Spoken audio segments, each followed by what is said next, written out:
तेजस्वी, सूर्य में तेजस्विता, कष्टदेवहितम पुरुषता, मेरे जितनी ज्ञान, तेजस्विता, बल, बुद्धि, साहस, ताकत, पौरुष, यौवनता, सौंदर्यता, सूर्य के समान कोई सौंदर्य नहीं, सूर्य के समान तेजस्वी नहीं, सूर्य के समान एकदम प्रचंड नहीं, सूर्य के समान ज्ञानवान नहीं, सूर्य के ऐसा कोई देवता नहीं, सूर्य के समान प्रत्यक्ष देवता नहीं। बाकी देवता दिखाई दे या नहीं दे, या देवता तो प्रत्यक्ष आपको रोज दिखाई देता ही है। और उसकी पूरी तेजस्विता को धारण करने, उस धारण करने के लिए कुछ एक्टिविटी है, उस एक्टिविटी को मंत्र कहते हैं। और वो मंत्र जहां तक सबसे बोलो तो शायद पृथ्वी पर 3 या 4 लोगों को ज्ञात होता है कि उसकी तेजस्विता को स्वीकार कर सके, ग्रहण कर सके और फिर बांट सके। यह तो शायद 1-2 लोगों को मालूम होगा, बहुत लोगों को मालूम होगा भी नहीं, संभव ही नहीं है, मालूम ही नहीं क्या होता है। इसलिए उसकी पूरी तेजस्विता को आप में बांटने के लिए मैंने आपको बुलाया है, बाकी आपसे मेरा और कोई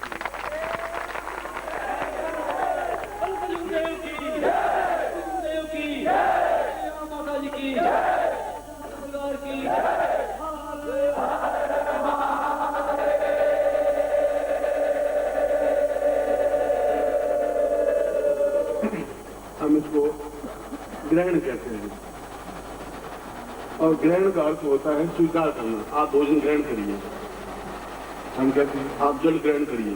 तो ग्रहण शब्द तो बहुत ज्यादा मधुर है कि आप पुष्पों का हार ग्रहण करिए, देवता हे गुरुदेव आप मेरे फूलों का हार ग्रहण करिए, स्वीकार करिए। तो ग्रहण अपने आप में गंदा शब्द नहीं है।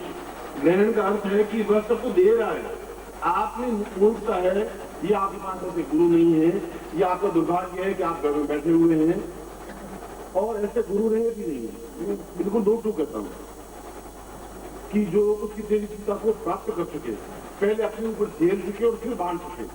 सीधा तो बांट नहीं सकता कोई चीज, जब मैं झेलूंगा तो फिर बांटूंगा। वो झेलने की, सूर्य की पूरी तेजस्विता झेलने के लिए उस सूर्य से भी ज्यादा प्रचंडता चाहिए सीने में, तब वो झेल सकता है। हर एक आदमी झेलने की क्षमता नहीं हो पाती। अब कृष्ण कह रहा है कि मैं सूर्य से भी ज्यादा तेजस्वान हूं, क्योंकि सूर्य मेरे अंदर से प्रकाशवान कर देता हूं। तो कृष्ण को घमंड नहीं कर रहा है, कृष्ण बता रहा है मैं क्या चीज हूं। गीता में जो कुछ कृष्ण ने कहा है कि मैं ये हूं, मैं ये हूं, ये सब घमंड नहीं। तो राम कहते थे कि मर्यादा पुरुषोत्तम हूं और मैं अपने आप में 1000 वर्षों के बाद पैदा हुआ हूं, मैं राम हूं। और विश्वामित्र कह रहे राम जैसे तो पैदा नहीं हो सकता। तो बहुत ही घमंड नहीं था, ये गर्व था। और उस ग्रहण के अवसर पर, इस समय भी हम ग्रहण के अवसर पर उसको ले रहे हैं, धीरे धीरे वह अपनी रश्मियों को प्रदान करता जा रहा है। इस समय मैं तो चाहता हूँ 100 प्रयोग संपन्न करवा दूँ। आप तो 1-2 की बात करते हैं, मैं तो कहता हूँ कि प्रयोग समाप्त करूँ ही नहीं, उतना सब कुछ दे दूँ, उसके बाद आपको किसी के सामने हाथ पसारने की जरूरत ही नहीं है। आपका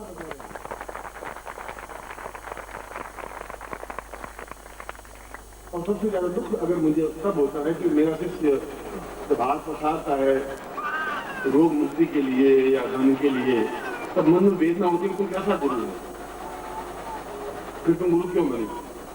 गुरु बनेंगे तो फिर शिष्य को अपने आप में अद्भुत अद्वितीय बना दीजिए। ऐसा बनाइए कि लोग देखें कि ये कोई चीज है।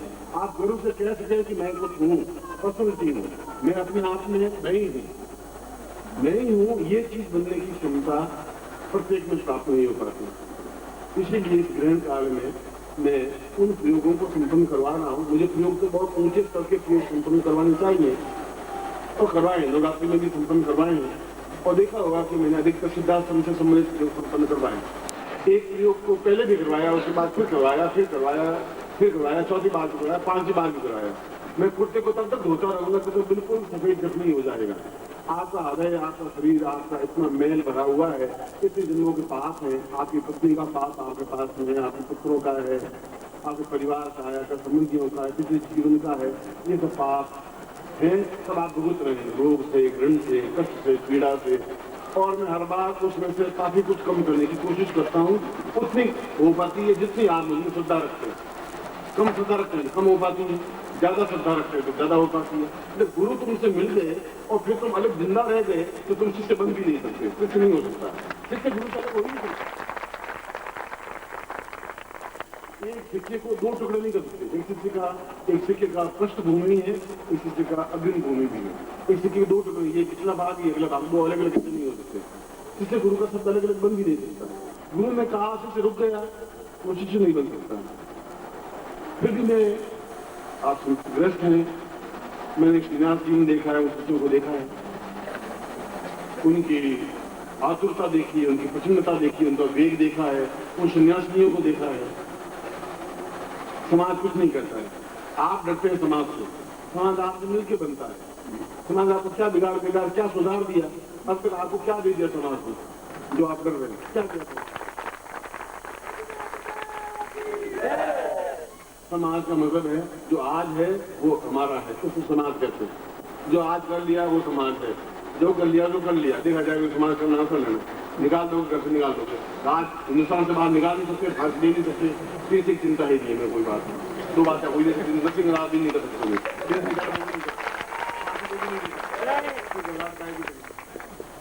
प्रचुरता रखिए, वेग रखिए, हिम्मत हौसला रखिए, और जहाँ हो वहां मत रहिए तो फिर ऊंचाई पर रहिए। समाज का मतलब यही है। तुम डरते हो समाज क्या कहेगा, वो क्या कहेगा, वो क्या कहेगा। पत्नी पुत्र मिलकर समाज नहीं बनता है। ये एक परिभाषा बना दी है, ये समाज से समाज कहते हैं। समाज का मतलब है आप क्या है, आज आप क्या है, आज आप जो कुछ है वह समाज है। बस जब आज है तो कल भी वापस आज ही बन जाएगा। आज जिसको हम कल कहते हैं तो कल फिर आज बन जाएगा। इससे आज खत्म होता ही नहीं है। पिछला जीवन खत्म हो सकता है, आज जो शब्द है वो खत्म नहीं हो सकता। तो जो कल सुबह सूर्य उगेगा फिर आज का दिन बहुत अच्छा है, फिर आज बन जाएगा। परसों का सूर्य उगेगा फिर आज बन जाएगा। इस ग्रहण काल में उन प्रयोगों को संपन्न करवा देता हूँ, और ये सारे प्रयोग कैसे में संग्रहित हैं। मैं चाहता हूँ कि कैसे बने, मन की इच्छा तो है, मगर या तो गुरु की इच्छा नहीं है, या कुछ संकेत नहीं है, या मगर जरूर कुछ होगा। वो जो कुछ कर रहा होगा कुछ अच्छा ही कर रहा होगा, क्योंकि इतनी उच्च कोटि की विद्याएं अगर लोप हो जाएंगी तो उसके बाद में भारतवर्ष जैसी कोई चीज नहीं रह पाएगी। एक जिसको डांस रह जाएगा, और ऐसे घटिया जीवन में हम एडजस्ट नहीं हो पाएंगे। और आने वाली पीढ़ी जिसको मिकी शताब्दी कहते हैं, तो निश्चित रूप से जब आज उस वैज्ञानिक सिखा रहे हैं कि अभी आज आपने पढ़ा हो न्यूयॉर्क टाइम्स, उस न्यूयॉर्क टाइम्स में कहता है कि हमने यहाँ पर हिंदुओं की मूर्तियां देखी हैं और वो नेत्र फड़फड़ा रहे हैं। We don't imagine how it possible. हम आश्चर्यचकित हैं कि आंखें कैसे फड़फड़ा रहे। तुम सोचा कोई स्विच लगा होगा, कोई मशीन लगी होगी, क्या लगा होगा, मगर कोई मशीन लगी नहीं है। मगर आज न्यूयॉर्क टाइम्स से पढ़े तो 80 पेज का आता है, कुछ बात पढ़ा, और न्यूयॉर्क टाइम्स में ये लिखा है, हेडलाइन है, हिंदुओं की जो मूर्तियां हैं, हिंदुओं के घरों में आंखें फड़फड़ाती हैं, वैज्ञानिक जाके देखी है और देख के बाहर आंखें फड़फड़ाते हैं, और वे मूर्ति पीतल की है, तांबे की है, लोहे की है। We can't imagine, it is not a science, I can't understand. हम समझ नहीं पा रहे हैं क्या हो रहा है। तो मैं ये कह रहा हूँ कि सिद्धार्थ इस बात को सुन गया है कि विज्ञान को समझा देना है कि विज्ञान नहीं समझ सकता कि ज्ञान क्या चीज है।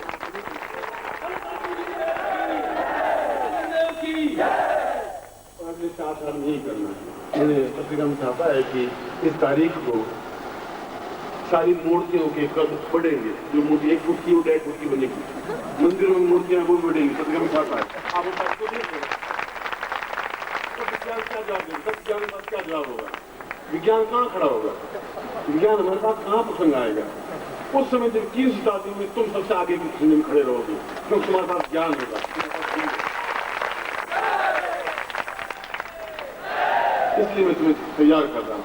तुम्हें तैयार करने के पीछे मकसद मेरा ये है, जब विज्ञान बोलना हो जाए, जब विज्ञान को समझ नहीं आए, जब न्यूयॉर्क टाइम्स जैसा ये कहे कि कांट इमेज वी अंडरस्टैंड, हम समझ नहीं पा रहे क्या हो रहा है, तो तुम 4 साल बाद तो सिद्धार्थ उस जगह तुम लोगों को खड़ा कर देगा तो विज्ञान हाथ जोड़ देगा कि हम नहीं समझ पा रहे, सारे केवल आपके चरणों में झुक के सीखने की कोशिश करेंगे। ये मेरी बात, ये बात भी याद रखना।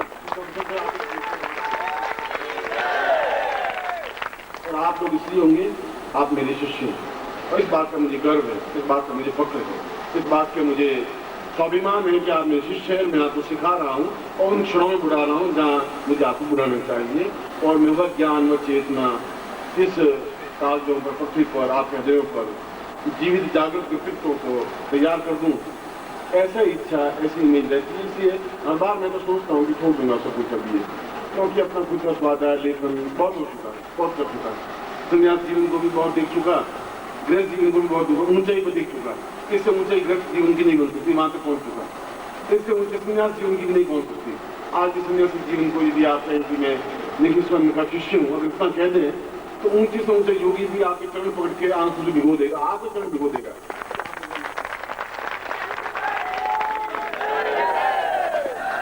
आप इस चीज को नहीं समझ पा रहे हैं। आप इसलिए नहीं समझ पा रहे हैं कि आप अपने आप को समझ नहीं पा रहे हैं, इसलिए उस चीज को नहीं समझ पा रहे हैं। हिमालय कभी गए नहीं, कभी आपने हिमाचल को देखा नहीं, उस जगह गए नहीं, ऐसे ऋषि मुनियों से आपकी भेंट हुई नहीं। भेंट हुई मक्कानों से, धोखेबाजों से, ढोंगियों से, मूर्खों से, पंडों से, पुरोहितों से। और वो तो गौदान आपका 100 रुपये में करवा देते हैं, उसको तो मैं 1 रुपये में 5 गौदान भी करवा सकते हैं, वो तो कुछ भी कर सकते हैं, और मेंढक की पकड़ के भी ग्रुप बना सकते हैं। वो तो महान योगी हैं, उनकी तो मैं तुलना कर नहीं सकता। मगर ये जो अभी जो मैं करा रहा हूँ, तो समय कम है, ये प्रवचन तो ये प्रवचन कैसेट में आपको मिलेगा, और भी कैसेटें हैं, ये आपका जरूर है। इसलिए कोई मेरी कैसेट है, मुझे तो कुछ जरूरत है ही नहीं। मैं तो यूँ भी जब निश्चय ये किया है कि मुझे केवल अगला क्या जीवन किस प्रकार से बिताना, आप देखते रहेंगे। मुझे ऐसा भौतिकता की न पहले कोई इच्छा थी, न मध्यकाल में, न आज इच्छा है।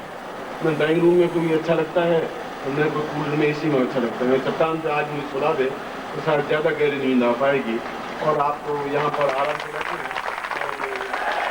मैंने जो ज्ञान प्राप्त किया है वह तो कैसे प्राप्त किया है मैं जानता हूँ, मगर मुझे इस बात का गौरव है। और मैं क्या हूँ इस बात का भी आज आपको मालूम नहीं पड़ेगा भी नहीं, क्योंकि मोह और ब्रह्म दोनों में डिफरेंस है। जब माया आ जाएगी वहां ब्रह्म को पहचान नहीं पाओगे आप। जब कृष्ण अर्जुन समझ नहीं पाया कृष्ण को, कृष्ण चिल्लाता रहा तुम नहीं समझ पा रहे हो, मैं कौन, तुम्हारा साथी नहीं हूँ, मूर्ख हो, तुम्हारा घोड़े चलाने वाला मैं नहीं हूँ, मैं तुम्हारा मित्र भी नहीं हूँ। मगर वो अर्जुन समझता नहीं, जब मैं तुम्हारे साथ खेला हूँ, बच्चे गिल्ली डंडा खेला हूँ, तो मेरे साथ रहा है, गुआड़ा रहा है, गोप के साथ प्रेम किया, मैं समझता हूँ, जानता हूँ। तो तुम नहीं समझ रहे, तुमने केवल माया का आवरण मेरा देखा है, मैं ब्रह्मत्व रूप में देखा नहीं।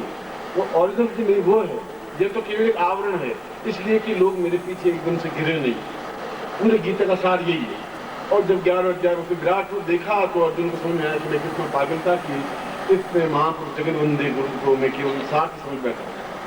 आप आज मुझे नहीं समझ पाएंगे, मगर मेरा शरीर छूटने के 50 साल बाद जब 1000 मंदिर बन जाएंगे, पूजा जी आरती करने लग जाएंगे, घंटे घड़ियाल बजाने लग जाएंगे, तब आप बताएंगे कि वो व्यक्ति जीवित था, हमारे साथ में था, हम उनके साथ जीवन व्यतीत नहीं कर पाए, क्षण नहीं बिता पाए, तो पछताने का अलावा आपके पास उसमें कुछ नहीं रह पाएगा। कुछ की बात नहीं, जो कुछ है जीवन है, मैं तो केवल कृष्ण। ओम परम तत्वाय नारायणाय गुरुभ्यो नमः। ओम ह्रीं मम प्राण देह रोम प्रतिरोम चैतन्य जाग्रय ह्रीं ओम नमः।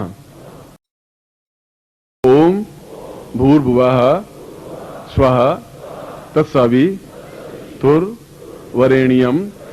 भर्गो